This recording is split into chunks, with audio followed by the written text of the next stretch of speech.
Olá, tudo bem com vocês?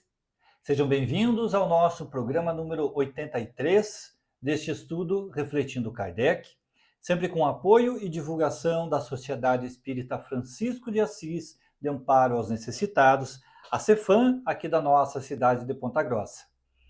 Para encerrar este estudo sobre os fluidos aqui dentro da obra A Gênese, eu separei hoje alguns trechos, ainda neste capítulo 14, em que Kardec vai nos trazer algumas informações a respeito das manifestações físicas, aqueles fenômenos que deram um início para a doutrina espírita, onde Allan Kardec iniciou as suas pesquisas, aonde ele passou a se interessar por aqueles fenômenos e que, claro, mesmo na atualidade, ainda acontece, já aconteciam desde muito antes do espiritismo, porque são fenômenos físicos promovidos pelos espíritos. Então, sempre houve espíritos, e é claro que esses fenômenos sempre fizeram parte da história da humanidade. E passaram a ser estudados e reconhecidos a partir da codificação de Allan Kardec, e por isso ele vai trazer aqui uma explicação sobre o ponto de vista dos fluidos, do perispírito, como é que o espírito, né, nessa condição, no mundo espiritual, não estando de posse do corpo físico, ele consegue atuar na matéria e produzir a movimentação de objetos, a produção de sons, etc. Então, eu vou ler alguns trechos, porque ele faz um grande comentário e eu vou extrair de cada uma dessas passagens aquilo que nos interessa. Ele diz assim: primeiro, ele explica que é por meio do perispírito que se dá todo esse fenômeno, essas movimentações, é uma atuação do perispírito. Lembremos-nos de que o perispírito é constituído de matéria fluídica. O perispírito é composto do fluido cósmico universal, numa composição um pouco diferente do que nós encontramos na nossa matéria palpável, no nosso corpo físico, por exemplo. Então, ele vai explicar que, com relação às manifestações mediúnicas, da escrita, por exemplo, também é a atuação do espírito sobre o médium ou sobre o lápis, fazendo com que aquela escrita que ele deseja se realize.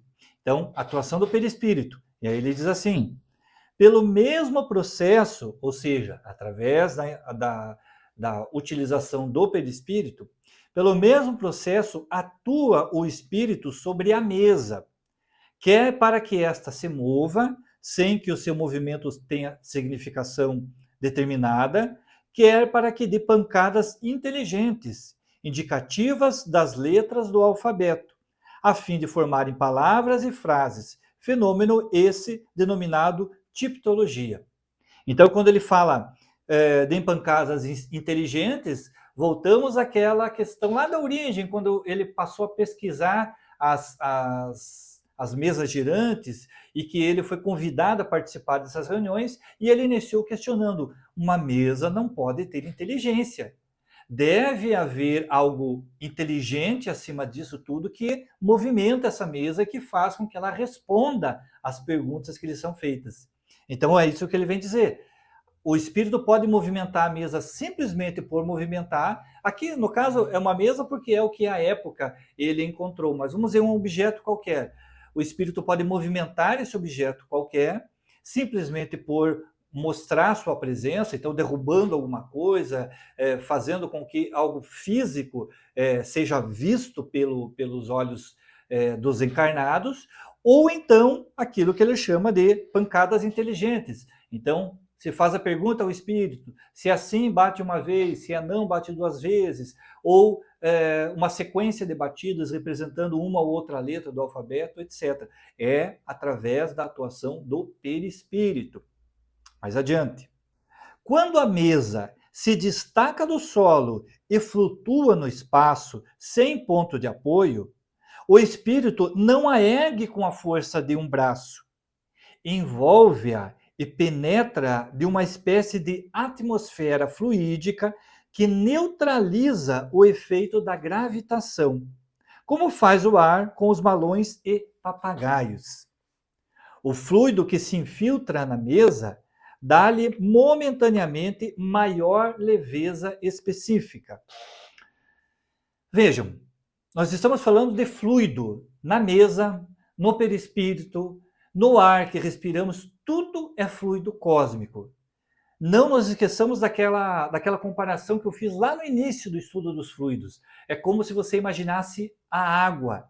A água em estado totalmente de gelo, então totalmente sólido, a água no estado totalmente de vapor, então totalmente fluídica, mas de alguma maneira ela passando de um estágio a outro por várias possibilidades. Então, um vapor quase líquido, o líquido quase sólido e assim por diante. Tudo é água.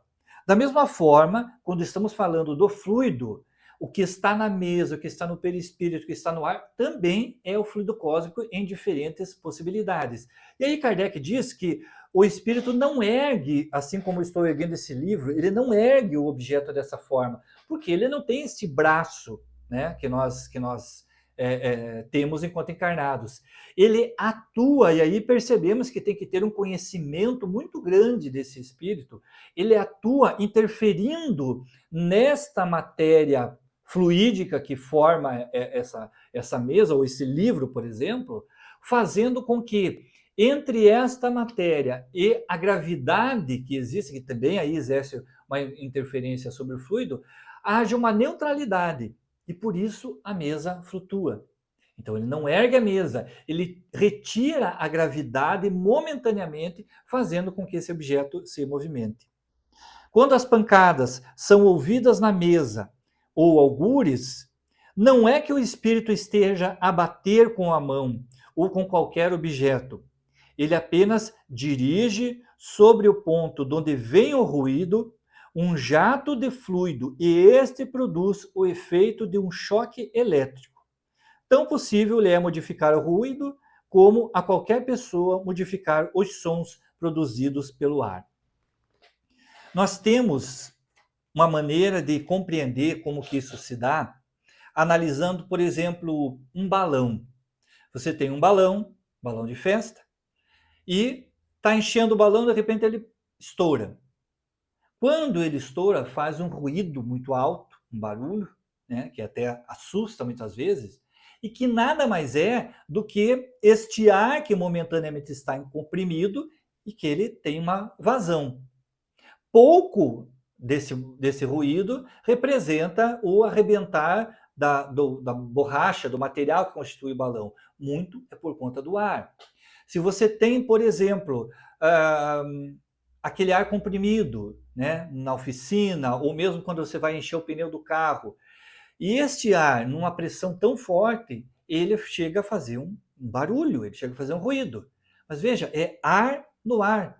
E mesmo assim, parece ou nos dá a impressão de que, de alguma forma, estamos ali identificando um fenômeno físico. Na verdade, é apenas o contato do ar com o ar. O que Kardec vem dizer é que esses fenômenos de ruídos, de movimentação ou das batidas na mesa, nada mais são do que uma movimentação desses fluidos, assim como acontece com o ar. Então, o espírito, por alguma técnica que ele vem a tomar conhecimento na vida espiritual, ele consegue fazer com que, movimentando os fluidos, nos dê a impressão de que está sendo feita uma batida naquela mesa. Mas, na verdade, esta batida é o som que está sendo produzido por conta da movimentação do ar. Por isso que, na maioria das vezes, é difícil identificar de onde vem o ruído, né? Então, a pessoa diz, eu ouvi um barulho, eu ouvi um ruído, mas não se sabe identificar exatamente da onde, porque ele não se produz em cima daquele objeto. Ele se produz, de alguma forma, no ambiente. Vejamos, então, que quando Kardec vai nos trazer a informação sobre estes chamados fenômenos, ele explica de uma maneira muito lógica, de uma maneira muito racional, que o que acontece nestes fenômenos, nesses chamados, e por isso, né, se preserva a nomenclatura fenômeno, para dizer que é algo que foge da nossa consciência racional, desse nosso conhecimento racional, mas que não é algo sem explicação. É um fato que, à luz da doutrina espírita, se explica. Então, o espírito atua sobre o fluido, sobre através do seu perispírito, atua sobre esta matéria fluídica e consegue, com isso, movimentar o objeto, consegue até fazer com que ele se levante e produzir sons, etc.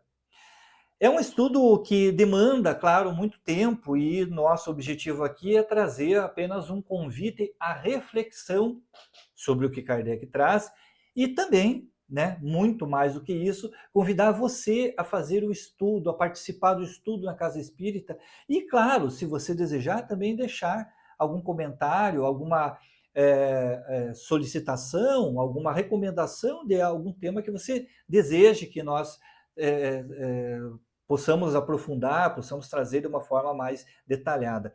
Mas é um estudo longo, é um estudo que envolve essa parte da ciência espírita, mas em todos esses estudos nós vamos encontrar a coerência, a lógica com que Kardec trata dos temas e fazendo com que a nossa fé se fortaleça de uma forma raciocinada. Não é uma fé cega. Nós passamos a entender que isso não são fenômenos extraordinários e miraculosos. São, sim, ações, o resultado das ações de espíritos que têm o conhecimento de manipular esta matéria fluídica e, com isso, realizar muito daquilo que durante muito tempo se chamou de fenômenos ou de milagres ou até mesmo de algo sobrenatural. E que nada mais é do que a ação dos espíritos sobre essa matéria fluídica. Interessante, né?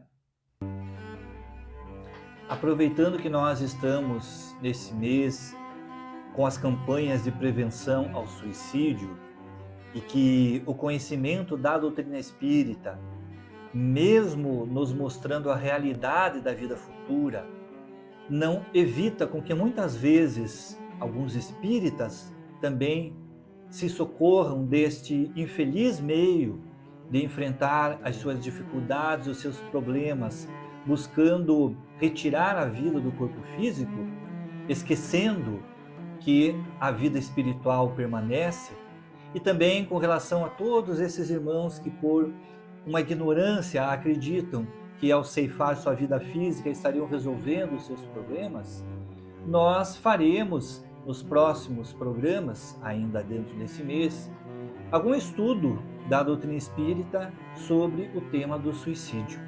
Nós temos no livro Céu e Inferno alguns depoimentos, alguns relatos de espíritos e que nos servem para alertar e nos engajarmos nessa campanha de divulgar essa realidade da vida espiritual e, mais do que isso, buscarmos apoiar aqueles que, em algum momento, estão enfrentando dor, tristeza, desânimo e que podem, em algum momento, cogitar dessa drástica atitude. Vamos, semana que vem, tratar desse tema. Aguardo vocês na próxima semana para nós darmos continuidade às nossas reflexões sobre a codificação de Allan Kardec, sobre os ensinos que ele nos deixou e, acima de tudo, de como colocar isso em prática na nossa vida comum, a fim de contribuir para a nossa melhora moral, para o nosso aperfeiçoamento e, claro, para a nossa elevação espiritual. Uma ótima semana, que Jesus abençoe e permaneça com sua paz em seu lar e nos vemos aqui na próxima sexta-feira. Tchau!